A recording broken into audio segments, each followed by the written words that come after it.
அனைவருக்கும் வணக்கம். நம்ம இப்போ பாக்கியலட்சுமி சீரியலில் என்னடா சுவாரஸ்யமான விஷயங்கள் நடக்குதுன்னு பார்க்கலாம் வாங்க. நம்ம கோபி பாக்கியாவாங்க பார்த்தது பாக்கியா கிட்ட ரொம்ப பெரிய பிரச்சனையை பண்ணிக்கிட்டு இருக்காங்க. உனக்கு கொஞ்சமாச்சும் அறிவு இருக்கா? வீட்டில் ஏற்கனவே நம்ம பசங்களோட வாழ்க்கையே கேள்விக்குறியா இருக்கு. இந்த மாதிரி ஒரு சூழலில் நீ இன்னொரு பொண்ணுக்கும் பையனுக்கும் வீட்டிலேருந்து தெரியாத வந்திருக்கிறவங்களுக்கு கல்யாணம் பண்ணி அவங்க வீட்டுக்கே கூட்டிகிட்டு வந்திருக்க அப்படின்னா உனக்கு எவ்வளோ கொழுப்பு இருக்கும்.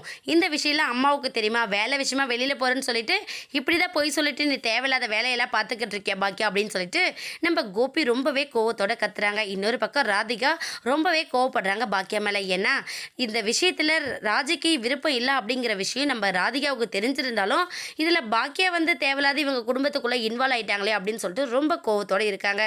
அது மட்டும் இல்லாமல் இவங்களை ஏற்கனவே உங்களுக்கு தெரியுமா அப்படிங்கிற மாதிரி நம்ம ராஜுவோட பாட்டி அப்பா எல்லாருமே நம்ம கோபிக்கிட்டேயும் ராதிகா கிட்டேயும் கேட்குறாங்க. என்ன சொல்கிறதுன்னு தெரியாமல் அவங்க முழிக்கிற அந்த டைமில் நம்ம இனியா ஒரு பக்கம் போய் பாக்கியா கிட்ட அம்மா அப்படின்னு சொல்லிட்டு ரொம்பவே சந்தோஷமாக நிற்கிறாங்க. என்னம்மா இது தேவையில்லாத பிரச்சனை, எதுக்காக உங்களுக்கு இந்த பிரச்சனை அப்படிங்கிற மாதிரி நம்ம இனியா கேட்குறாங்க. சரி இதுக்கப்புறம் நம்ம என்ன பண்ண போகுது அப்படிங்கிற மாதிரி நம்ம இனியாவும் கேட்க உடனே நம்ம கோபி என்ன பண்ணுறாங்கன்னா, ரெண்டு குடும்பத்தை பிரித்து வச்சுட்டீங்க, இந்த விஷயம் மட்டும் அம்மாவுக்கு தெரிஞ்சது என்ன ஆகும்னு தெரியுமா? நான் அம்மாவுக்கு ஃபோன் பண்ணி நீ என்ன வேலை பண்ணிக்கிட்டு இருக்கன்னு சொல்ல போகிறோம் அப்படின்னு சொல்லிட்டு நம்ம கோபி இந்த விஷயத்தை தெரியப்படுத்துறதுக்காக அவங்க அம்மா கிட்ட ஃபோன் பண்ணுறாங்க. அம்மா, இந்த பாக்கியா எங்கேயோ வேலைக்கு போயிருக்கான்னு தான் நினச்சிங்க, ஆனால் இவ என்னடானா வேலைக்கும் போல ஒன்றும் போல இந்த ஊருக்குள்ளே வந்து தேவையில்லாத பிரச்சனை பண்ணிக்கிட்டு இருக்கா. நாங்கள் வந்து கல்யாணத்துக்காக வந்தோம்ல எங்கள் பெரிய மாமா வீட்டில், அந்த பொண்ணு யாரு கூடயோ ஓடி போயிட்டான்னு நினச்சி ஊரில் ஒரு பெரிய பிரச்சனையாக இருக்குது. ஆனால் கடைசியில் அவங்க மாமா போயினவே இவ தெரியாத தரமாக கல்யாணம் பண்ணி கூட்டிகிட்டு வந்து வீட்டில் விட்டுருக்காமா அப்படிங்கிற விஷயத்த நம்ம ஈஸ்வரி கிட்ட சொல்கிறாங்க.